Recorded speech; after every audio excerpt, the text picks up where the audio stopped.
আসসালামু আলাইকুম।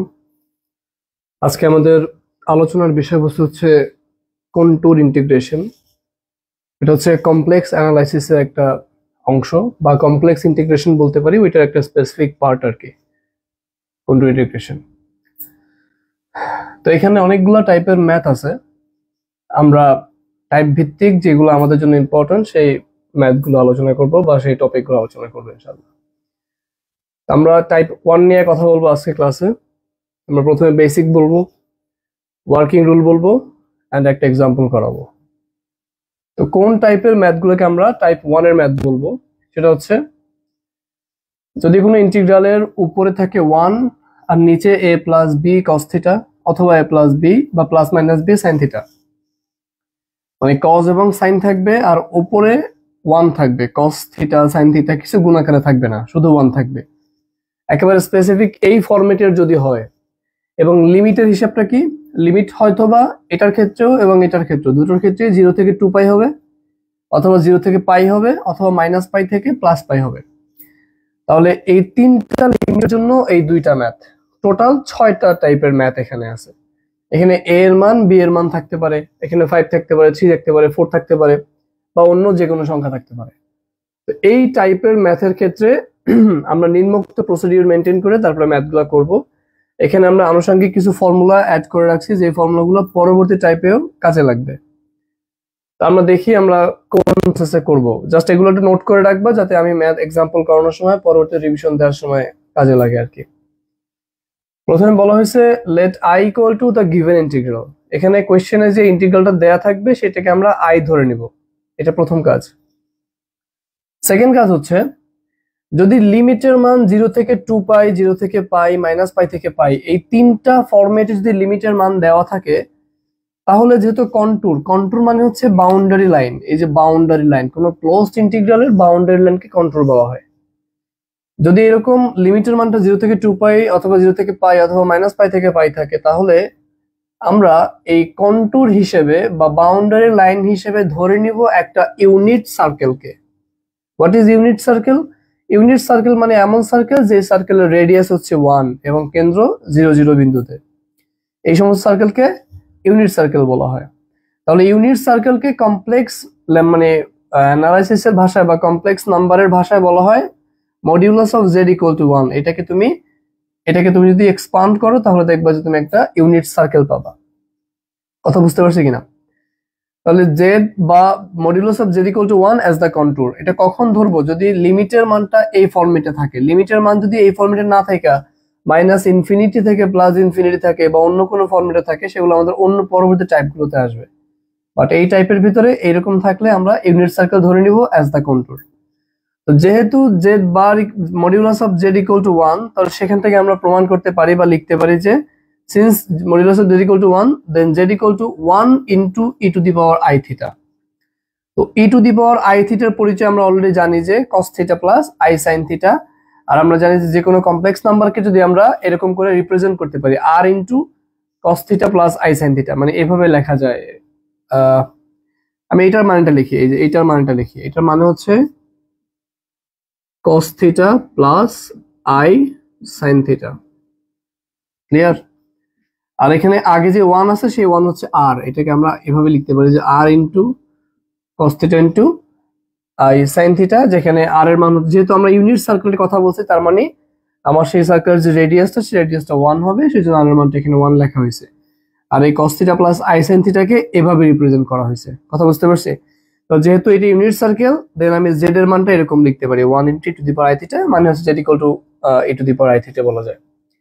তো এই জিনিসটা লেখার পরে সেখান থেকে আমরা ডি থিটাকে ফাইন্ড আউট করব, এবং আমার ফাংশনে যদি cos থাকে তাহলে cos থিটাকে ফাইন্ড আউট করব, অথবা ফাংশনে যদি sin থিটা থাকে তাহলে সেই sin থিটাকে ফাইন্ড আউট করব। এই মানগুলা বের করা লাগবে। এখানকার ডি থিটার মান এবং cos থিটা অথবা sin থিটার মান যেটাই থাকুক না কেন, সেটা বের করে সেই মানগুলোকে আমরা এই i এর ভিতরে ইনপুট করব। তাহলে পুট দেম ইন i, এই i এর ভিতরে আমরা তাদেরকে ইনপুট করব। এরপরে আমরা কশি রেসিডিউ থিওরাম অ্যাপ্লাই করব। তারপর আমরা পোল ফাইন্ড আউট করব, রেসিডিউ ফাইন্ড আউট করব, দেন লাস্টে গিয়ে আই ফাইন্ড আউট করব।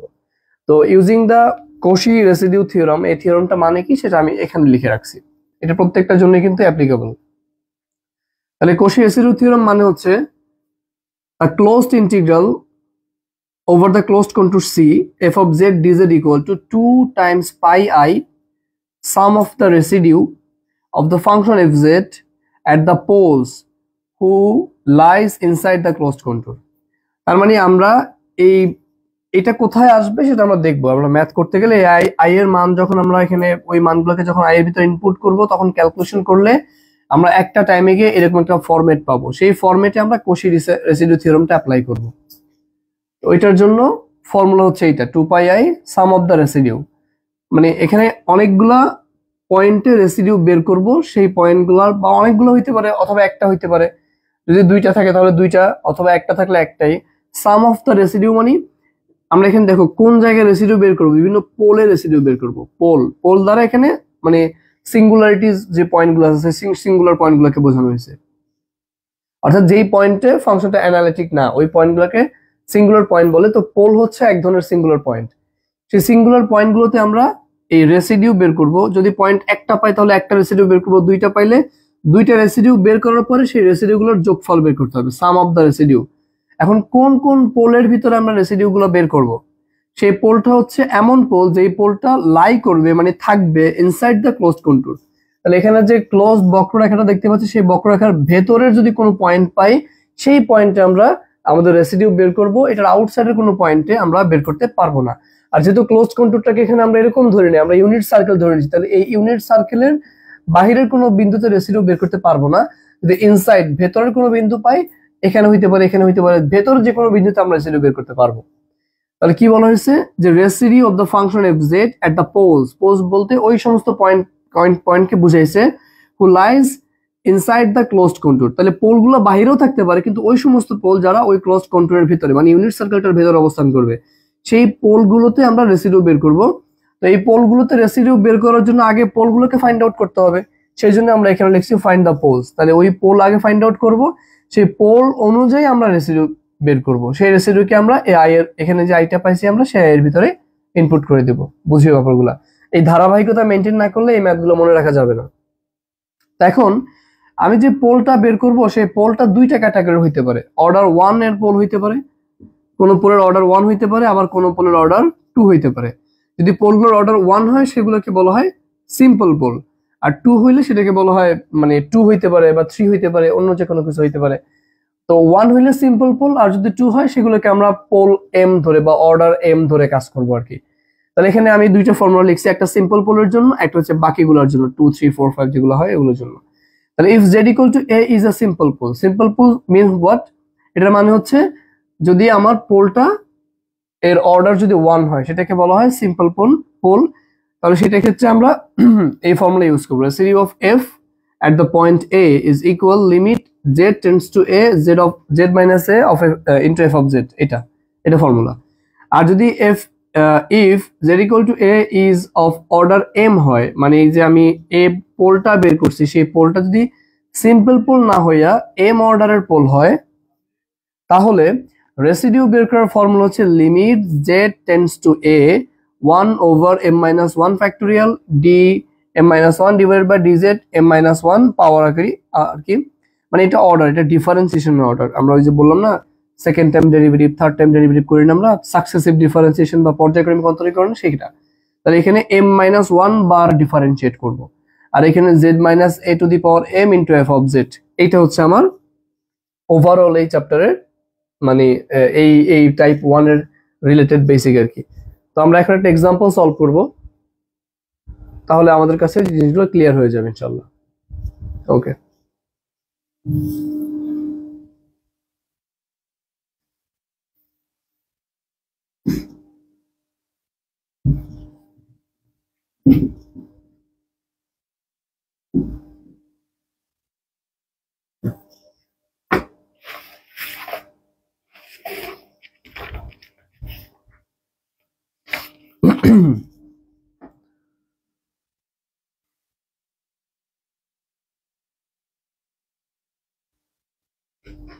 evaluate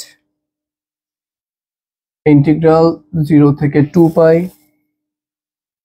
d theta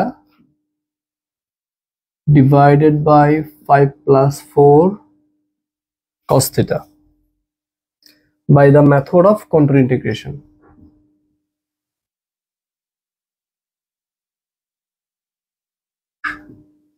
By the method of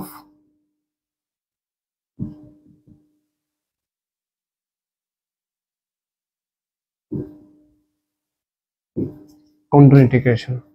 ঠিক আছে, এই ম্যাথটা 2020 এবং 18-তে আসছে এনইউতে।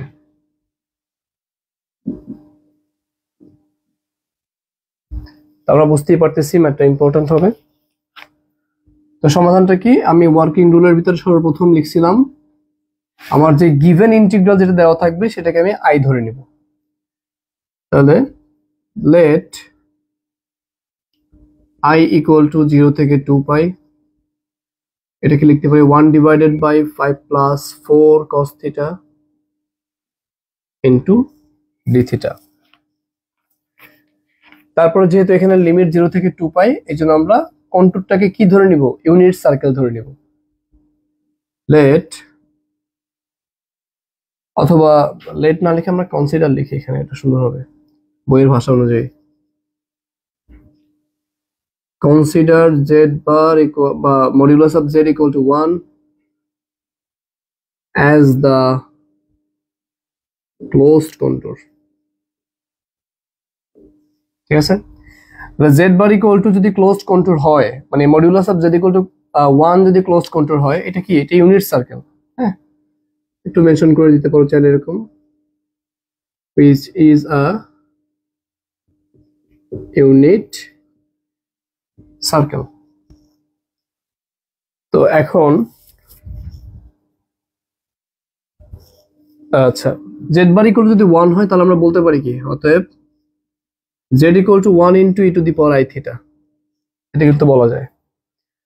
আমি বলছিলাম কেন আসে, কারণ ওই যে r into cos theta plus i sine theta. তো এটা আমার মাথায় রাখবো, জেড বার ইকুয়াল টু 1 হইলে Z equal to 1 into e to the power I sine theta আমরা লিখতে পারি। তুমি যদি চাও একটু দেখাই, আমি চাইলে এটাকে একটু ভেঙে দেখাই, তাহলে কেন জেড বার ইকুয়াল টু 1 হইলে আমি এটা লিখতে পারবো। দেখো, আমি যদি এটাকে এভাবে লিখি, তাহলে এখানে 1 into e to the power i theta মানে cos theta plus i sine theta. কথা ক্লিয়ার? এখন তুমি যদি জেড বার বের করো, এই পাশে মানে মডিউলাস বের করো, এই পাশে দাও 1 ইন্টু, মানে তো এই পুরোটাকে মডিউলাস করবো আর কি। তো পুরোটাকে মডিউলাস করার মানে কি, এটা রিয়েল অংশ এক্স, এটা ইমাজিনারি অংশ ওয়াই, তাহলে সেই দুইটাকে স্কয়ার করবা, তাহলে cause square theta plus sine square theta পাচ্ছ ইকুয়াল টু কত, 1। তাহলে তুমি দেখো এই জায়গা থেকে তুমি modulus of Z equal to 1 পাচ্ছ, মানে এই লাইনটা থেকে এই জিনিসটা পাচ্ছ। তাহলে এই জিনিসটা থেকে তুমি এই লাইনটা লিখতে পারবা। আমি ওই থ্রু, মানে ওইটার থ্রুতেই এখান থেকে এই লাইনটা লিখছি, আশা করি ক্লিয়ার হয়েছে। তো আমরা এই লাইনটাকে মুছে ফেলি, এখন আমাদের মেইন কাজটা করি। আচ্ছা, এখন আমরা দুই পাশে, এরপর আমরা কি বলছিলাম আমাদের ওয়ার্কিং রুলের ভিতরে, যে আমাদের ডি থিটা বের করতে হবে এবং কস থিটা বা সাইন থিটা যেটাই থাকুক তাদের মানটা বের করতে হবে। এখানে কস থিটা আছে, তো আমরা কস থিটার মানটা বের করব আর ডি থিটার মান বের করব। ডি থিটার মান বের করার জন্য দুই পাশে ডিফারেন্সিয়েট করতে হবে, টোটাল ডিফারেন্সিয়েশন যেটাকে আমরা বলি। তাহলে এটাকে করলে ডিজেড আসবে, এখানে করলে 1 এর হিসাব বাদ, e to the power i theta, i থিটাকে যদি থিটা ধরি তাহলে e to the power i theta বসবে, কিন্তু আই থিটা তো আর থিটা না, এই জন্য এটাকে ফার্দার ডিফারেন্সিয়েট করে আই আসবে, সেটা গুণাকারে থাকবে এত, আর টোটাল ডিফারেন্সিয়েশন এর জন্য এখানে ডি থিটা একটা বসবে। তাহলে এখানে ডিজেড লিখলাম, এখানে আই এর জায়গায় আই থাকলো, e to the power i theta যেটা আছে এটাকে আমরা কি বলি, জেড বলি। তাহলে এখানে আমি জেড লিখতে পারি ইনটু ডি থিটা লিখতে পারি। তাহলে এখান থেকে চাইলে আমি ডি থিটার মানটা বের করতে পারি, D theta equal to DZ over IZ. Clear? তাহলে এইটা ডি থিটার মান, এটাকে আমি 1 নম্বর সমীকরণ দেই। ডি থিটার মানটা থাকলো, আমাকে আরো কি করতে হবে, আমাকে আরো কস থিটাটা অথবা সাইন থিটা যেটাই থাকুক তাদের মানটা বের করা লাগবে। সেই মানটা আমি আগে একটু বের করে নিই। দেখো, আমি এখানে জানি যে জেড ইকুয়াল টু কি ছিল, এই Z equal to 1 into e to the power i theta. তো আমি এটাকে লিখতে পারি কি, 1 এর মান বাদ আর এর জায়গায় আর কি। তাহলে আমরা লিখতে পারি যে here z equal to cos theta plus i sine theta. এটা কেন আমি আগে আলোচনা করছি। তাহলে আমরা যদি জেড ইনভার্স বের করি, জেড ইনভার্স। জেড ইনভার্স মানে কি? কস theta plus i sine theta তার উপরে ইনভার্স। তো দ্য মুইভার্স থিওরাম থেকে আমরা জানি যে এখানে যদি কোনো পাওয়ার এন থাকে সেই এনটা থিটার সাথে গুণ হয়ে যায়, তাহলে ওই -1টাকে আমি কজ অফ মাইনাস থিটা লিখতে পারবো plus i sign of minus theta লিখতে পারবো। এই কাজগুলো আমি এখন করে দেখাচ্ছি, পরের বার শুধু সরাসরি একটা লাইন লিখে ফেলবো। তো আমরা জানি যে কজের ভিতরে যদি থিটার কাছে মাইনাস থাকে মাইনাসটা ভ্যানিশ হয়ে যায়, তাহলে কস থিটা আর এই মাইনাস সামনে চলে আসবে মাইনাস আই সাইন থিটা।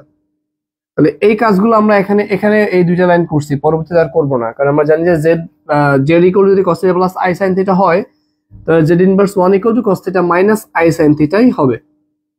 এটা কার মান? এটা হচ্ছে তোমার 1/z এর মান। কথা ক্লিয়ার? জেড ইনভার্স 1 মানে কি 1/z। তাহলে তুমি এক কাজ করো, এইটা এই লাইনটাকে আর এই লাইনটাকে যোগ করে দাও, যোগ করে দিলে কি পাচ্ছ? এই আই সাইন থিটা মাইনাস এর আর আই সাইন থিটা প্লাস এর দুইটা ক্যান্সেল আউট, এইটা ক্যান্সেল আউট, থাকতেছে 2 Times cos theta equal to z plus 1/z। তাহলে এই জায়গা থেকে তুমি cos থিটার মানটা বের করো। তাহলে cos থিটা ইকুয়াল টু কি আসতেছে? হাফ, তারপরে এখানে লসাগু নিয়ে করলে উপরে থাকবে জেড স্কোয়ার প্লাস 1 আর নিচে থাকবে জেড। এই যে এটা হচ্ছে আমার cos থিটার মান। তাহলে আমি তোমাদেরকে আমাদের ওয়ার্কিং রুলে বলছি যে ডি থিটার মান বের করা লাগবে, তারপরে cos থিটার মান বের করা লাগবে। আমরা কিন্তু আমাদের সেই মানগুলোকে পেয়ে গেছি। ওকে, তাহলে এখন আমরা এই মানগুলোকে, এই যে cos থিটার মানটা এবং ডি থিটার মানটা, সেটাকে আমরা এই আমাদের মেইন ফাংশনে বসাই দেব। তাহলে এখন এক নং ইমপ্লাই নাও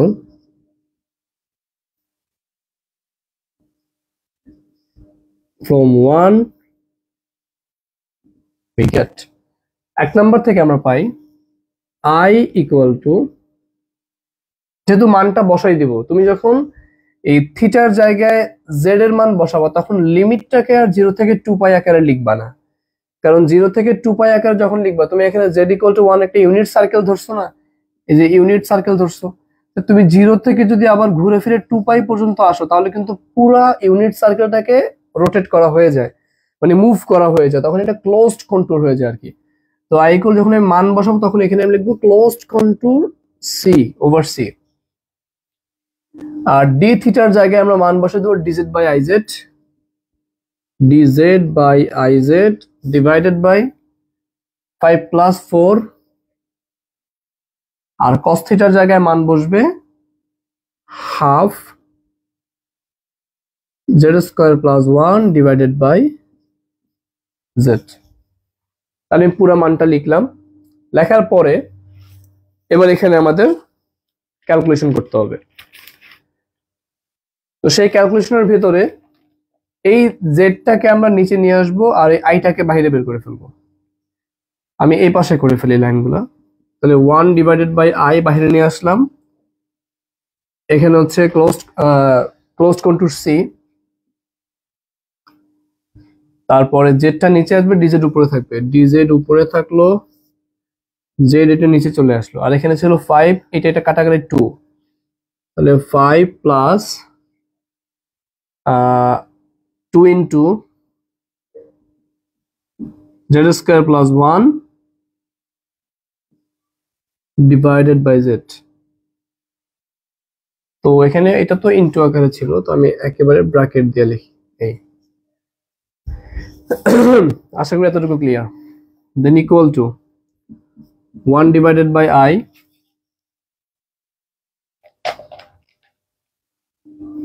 তারপরে 1 ডিভাইডেড বাই আই, 5 এর সাথে জেড গুণ করলে হচ্ছে উপরে ডিজেড থাকবে, নিচে 5 এর সাথে জেড গুণ করলে 5z, তারপরে হচ্ছে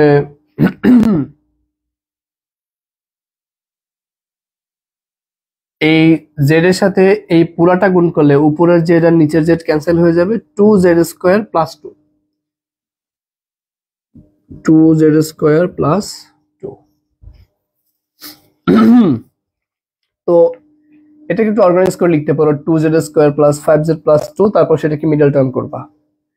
এটাকে মিডল টার্ম করলে আমরা যা পাই আমি হুবহু সরাসরি সেটা লিখতেছি, মানে ক্লোজড কন্ট্রোল সি দেই, dz divided by 2z plus 1 2z plus 1 আর হচ্ছে z প্লাস 2, এই দুইটা জিনিস এখানে পাই। কথা ক্লিয়ার? এখন এই যে মানটা পাইছি সেই মানটাকে আমি এই ভেতরের মানটাকে আমি fz ধরে নিব, equal to 1 divided by i closed control c, এই ডিজেটটাকে পাশে আর এটাকে আমি 1 ডিভাইডেড বাই পুরোটাকে আমি fz ধরে নিব। তাহলে f of z equal to কত? 1 divided by 2z plus 1 into z plus 2 into dz, এটা ধরে নিছি সে, আর পরিচয় না করে দিলাম যে fz ইকুয়াল টু এইটা, এটা না বললাম আমি। ওকে, এটা গেল। এখন আমরা কিন্তু কোশিস রেসিডিউ ফর্মুলাটা শিখছিলাম, যে এই অংশটা ক্লোজড কন্ট্রোল সি এর উপর ইন্টিগ্রাল fz ইনটু dz, এই পুরাটার মান সেটা হচ্ছে from the Kosi residue theorem. আমি একটু লিখি এই পাশে, যে উই নো দ্যাট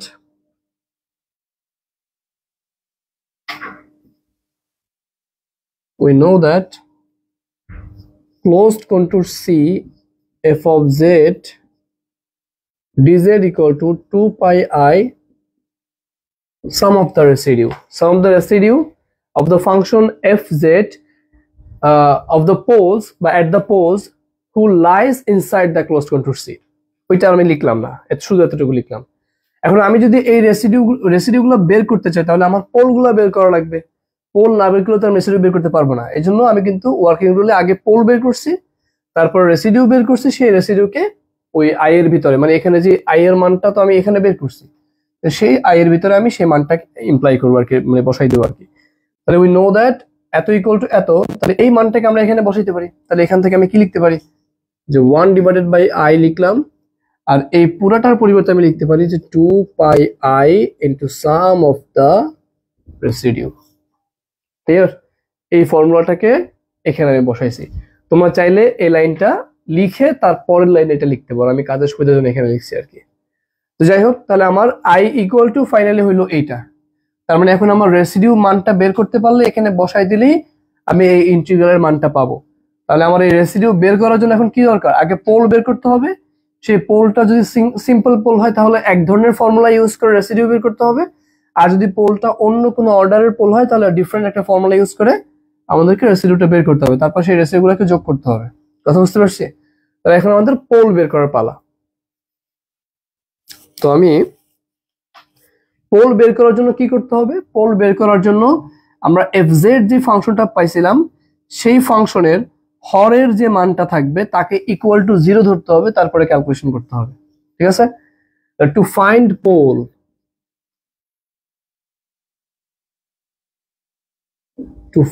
পোলস, এই 2z প্লাস 1 আর হচ্ছে z প্লাস 2, এটা কি ইকুয়াল টু 0 ধরবো। 0 ধরার পরে ক্যালকুলেশন করব। ক্যালকুলেশন করলে z ইকুয়াল টু আসতেছে -1/2 আর এটা আসতেছে -2। ক্লিয়ার? তাহলে দেখো দুইটা মান আসছে আমার। এই -1/2 কিন্তু একবার আসছে, -2টাও একবার আসছে। যদি -1/2 দুইবার আসতো, -2 দুইবার আসতো, তাহলে এই পোলটা 2 অর্ডারের হইতো। যেহেতু -1/2 একবার আসছে, -1/2 একবার আসছে, -2 একবার আসছে, তাহলে যদি একবার আসছে তাহলে এরা হচ্ছে সিম্পল পোল। কথা বুঝতে পারছি? মান দুইটা আসছে কিন্তু প্রত্যেকে একবার একবার আসছে, এই জন্য সিম্পল পোল। আর যদি মান দুইবার আসে, ঠিক আছে, মান 4বার আসতো কিন্তু একটা রিপিট হয়েছে, রিপিট হলে যতবার রিপিট হবে তত অর্ডারের পোল হবে। কথা বুঝতে পারছি? তাহলে আমাদের এখানে এই পোলগুলা কি পোল? Simple pole. তো আমি লিখে দেই যে উইচ আর সিম্পল পোল। তাহলে আমরা জানি এই পোলগুলা সিম্পল পোল পাই গেছে। তাহলে এখন দেখো, এই যে সিম্পল পোলগুলা পাইলাম, সেই সিম্পল পোলের ভিতরে আমরা রেসিডিউ বের করব, তাই না? এখন এই রেসিডিউ বের করার জন্য যে ফর্মুলা, সেই ফর্মুলাগুলোর জন্য কি এই ফর্মুলাটা কোথায় অ্যাপ্লাই হবে? বললো না, ইনসাইড দা, এমন দুইটা পোল বের করছো, সেই পোল দুইটার ভিতরে যে পোলগুলা দুইটা আছে এখানে, আমাদের আরো বেশি থাকতে পারতো, তো সেই 4টা 5টা 10টার যেগুলো হোক না কেন, সবার ভিতরে যে পোলগুলা ইনসাইড দা কন্ট্যুর, যেটা ওই ক্লোজড কন্ট্রোল বা ইউনিট সার্কেলের ভেতরে অবস্থান করে তাদের ওই পয়েন্টগুলোতে তুমি রেসিডিউ বের করতে পারবা। হ্যাঁ, অন্যথায় অন্য যে পয়েন্টগুলো সেগুলোতে বের করলে জিনিসটা হবে না বা মিলবে না বা পারবা না এভাবে কাজটা করতে আর কি। তাহলে আমি এইটাকে সিম্পল পোল পাইলাম, ঠিক আছে। এবার আমি চেক করবো এই দুইটা পোলের ভিতরে কোনটা হচ্ছে আমার এই ইউনিট সার্কেলের ভেতরে থাকে সেটা। তাহলে দেখো জেড ইকুয়াল টু যদি হাফ হয় তুমি এটাকে এভাবে লিখতে পারো যে here z equal to minus half, মানে কি এখানে তো আই নাই, মাইনাস হাফ অংশে তো আই নাই, তার মানে এটা রিয়েল পার্ট। তুমি এটাকে এভাবে লিখতে পারো যে minus half plus I into zero. আমরা এক্স প্লাস আই ওয়াই পড়ি না, তাহলে আমি মাইনাস হাফটাকে এভাবে রিপ্রেজেন্ট করলাম। তাহলে তুমি চাইলে ফার্স্ট ব্র্যাকেট দিয়ে রিপ্রেজেন্ট করতে পারো যে মাইনাস হাফ কমা জিরো এমন একটা বিন্দু। তাহলে মাইনাস হাফ কমা জিরো বিন্দুটা কোথায় আছে বলতো? এক্স অক্ষ পর মাইনাস হাফ মানে এখানে। এটা যদি ইউনিট সার্কেল তাহলে এই পর্যন্ত, এখান থেকে এই পর্যন্ত ওয়ান, হাফ তাহলে অর্ধেক। ক্লিয়ার? তাহলে এই মাইনাস হাফ কমা জিরো মানে ইনসাইড দ্য পয়েন্ট, এই পয়েন্টটা কিন্তু ইনসাইডে। তাহলে আমি লিখতে পারি which is inside the contour C। R z equal to is a minus 2 যেটা আছে সেটা এইভাবে লিখতে পারো যে z equal to minus 2 plus I into 0 equal to minus 2 comma 0। তাহলে minus 2 comma 0 বিন্দুটা কি ইনসাইডে নাকি আউটসাইডে? আউটসাইডে, which is in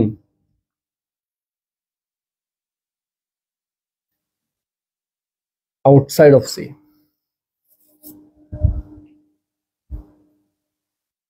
তাহলে আমি কোন পয়েন্টে এবার বের করব রেসিডিউ, কোন পয়েন্টে বের করব যেটা ইনসাইড সেই পয়েন্টে। তার মানে এই যে z equal to minus half এই পয়েন্টে আমার রেসিডিউটা ফাইন্ড আউট করতে হবে। কথা বুঝতে পারছি?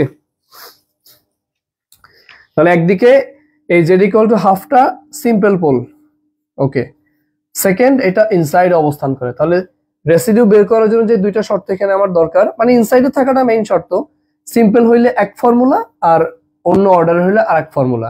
তাহলে ইনসাইড শর্ত পূরণ করছে, সিম্পলের শর্ত পূরণ করছে, তাহলে ইনসাইড এবং সিম্পলের জন্য যে ফর্মুলাটা সেই ফর্মুলাটা ইউজ করে আমরা রেসিডিউ বের করব। আমি এই পাশের অংশগুলোকে এখন মুছে দেই।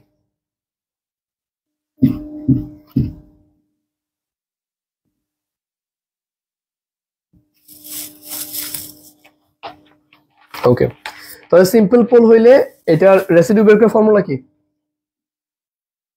নাও residue of f at the point minus half is equal to limit z tends to minus half z minus a, তার মানে z minus minus half z plus half, z plus half into f of z। ওকে, এবার f of z এর মানটা বসাও। আচ্ছা, f of z এর মানটা আমি এখান থেকে মুছে ফেলছি, বাট আমার কাছে আছে এখানে। Limit z tends to minus half z plus half, আর f of z এর মান হচ্ছে 1 divided by 2z plus 1 z plus 2, 2z plus 1 আর z plus 2। তাহলে লিমিট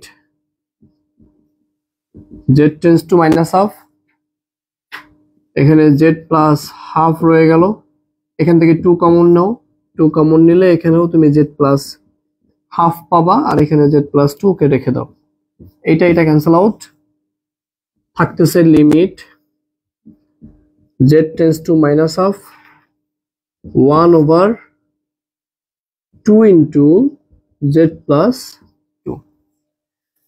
এরপরে তুমি যদি এখানে মান টান বসাও, মানে এই হাফ মাইনাস হাফটাকে যদি এখানে ইনপুট করো, আমি একবার লিখে দিই, এখানে আমরা মান পাচ্ছি 1/3, এটা ইকুয়াল টু পাচ্ছি আমরা 1/3। তাহলে ফাইনালি আমি রেসিডিউটা পেয়ে গেলাম 1/3। এবার দেখো আমরা সেই ফর্মুলা অনুযায়ী আমাদের ওই যে আই এর লাইনটা এখানে ছিল আমি মুছে ফেলছি, বাট আমি ওই লাইনটাকে আবার এবার রিপিট করি। নাও I equal to কি ছিল? 1/i